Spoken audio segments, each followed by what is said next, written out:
So Google has a bunch of small mini apps built into its Google search. So if I was going to do a Google search for specific things, a lot of times it'll open up a small window within my search results that will show me those results in kind of an interactive miniature app that lives within those search results. So, for example, if I was going to search for maybe an actor, so if I was going to look for, hey, what movies has Jim Carrey been in? I could simply type in the word movies and the actor's name and hit return, and it opens up a little interactive box that shows up here that lists all the movies that Jim Carrey has been in that I can scroll through. And I can even reorganize that list and say, hey, show me the oldest ones first, or show me the newest ones first.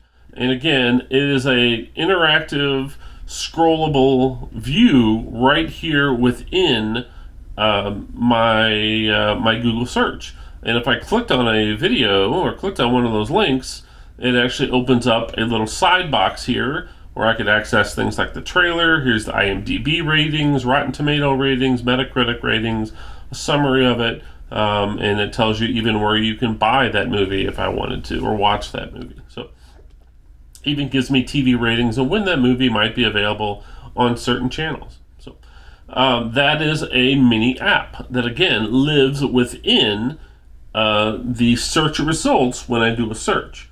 So another one that I could do, it does do, if you search for movies that were in the theater, you could type in movie tickets and a certain movie and it would pull those up.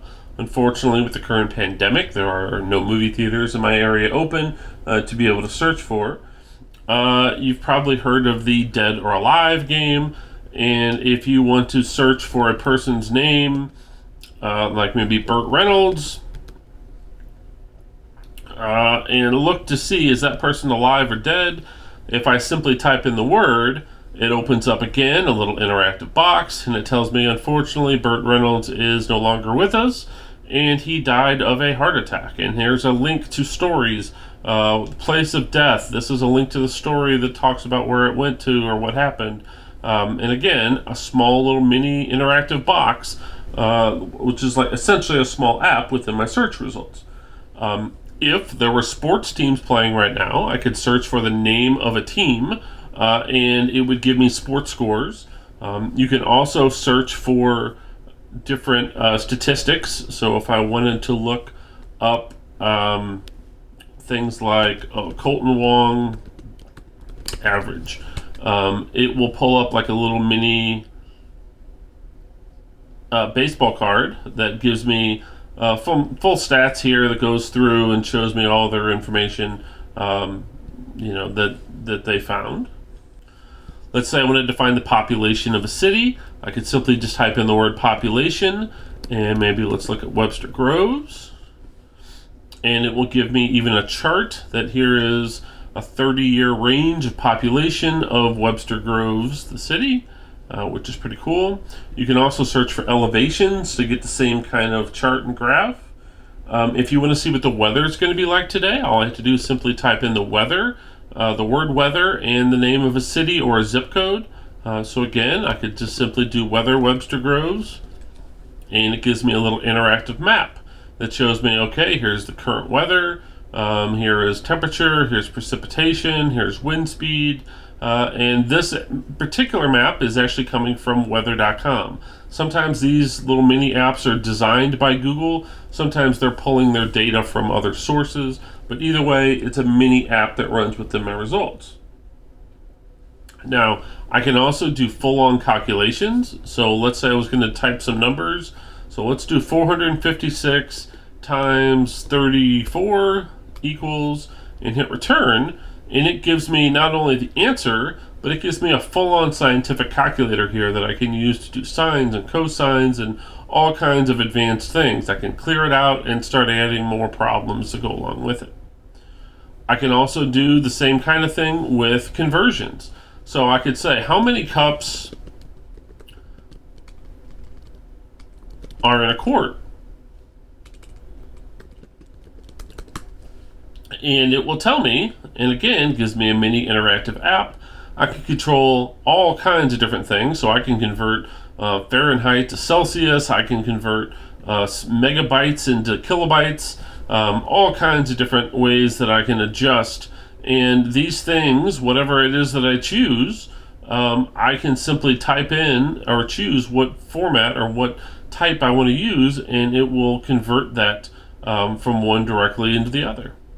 Now, Google also has a built-in timer. All I have to do is say set a timer for 2 minutes. And it will automatically set a timer and start counting down for me. I have a little icon here to control the speaker, to have it play a sound if I want, and I can even go full screen with this button if I'd like. A couple of my favorite ones have to do with words. So if I simply type the word define and was to put in a word, so if I said, hey, define the word furlough, it would actually give me a little mini dictionary here that pops up. It gives me a pronunciation of the word, and it gives me the definition, and it'll even give me a pronunciation guide if I need it. Now, I can also do the same things with translations. So I could say, how say furlough in Spanish? And it will use Google Translate, which is also owned by Google, and it will say, hey, it detected that the word furlough is an English word, and it converts it to Spanish, and here it is. And again, I can click the little speaker and hear how it's pronounced, or I could even change to a variety of different languages and see how that would be pronounced in there. And again, all this information is coming directly from Google Translate.